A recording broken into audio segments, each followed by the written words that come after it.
I read 10 books in the month of January. Let's go through them all with a rapid fire rating and a little bit about each book. The first book I read in January was The Reappearance of Rachel Price by Holly Jackson.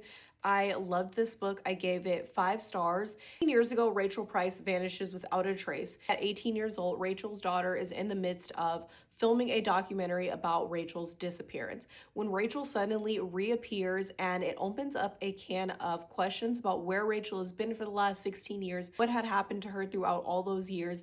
Her daughter Belle has all these questions and ends up uncovering what happened to Rachel. The next book I read was The Wedding People by Allison Espach. This book is about a woman named Phoebe. She is at the lowest point in her life and decides that she is going to unalive herself. Ahead of unaliving herself, she is going to check off one last thing on her bucket list, which is to stay at this really beautiful hotel.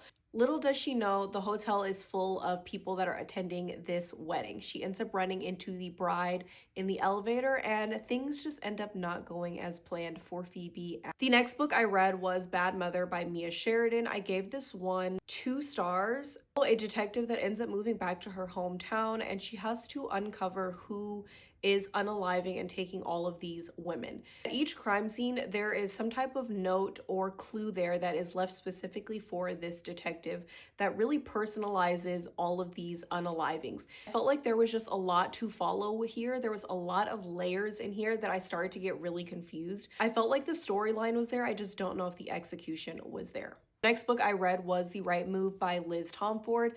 Immediate 5 stars. I have talked about Ryan Shea forever. He is the ultimate book boyfriend. This is book 2 in the Windy City series. The next book I read was The Butcher. I gave this one 4 stars. This was a really fast-paced psychological thriller. In 1985, the chief of police, Edward Shank, ends up putting away and unaliving the Butcher, who has unalived all of these women for a numerous amount of years. Fast forward, Edward Shank ends up moving into an old person's home, and his grandson Matt moves into his childhood home that Edward just moved out of.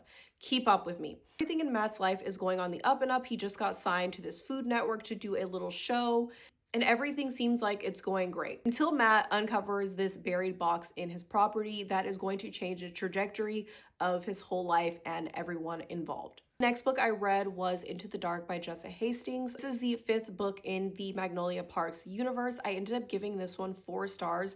It wasn't my favorite. There was a lot of grief in this book. For me personally, I felt like it was a mood killer. I didn't really enjoy it. I did give it 4 stars just because I feel like everything came together at the end. I finally started the Throne of Glass series. I decided to start with the Assassin's Blade. I gave this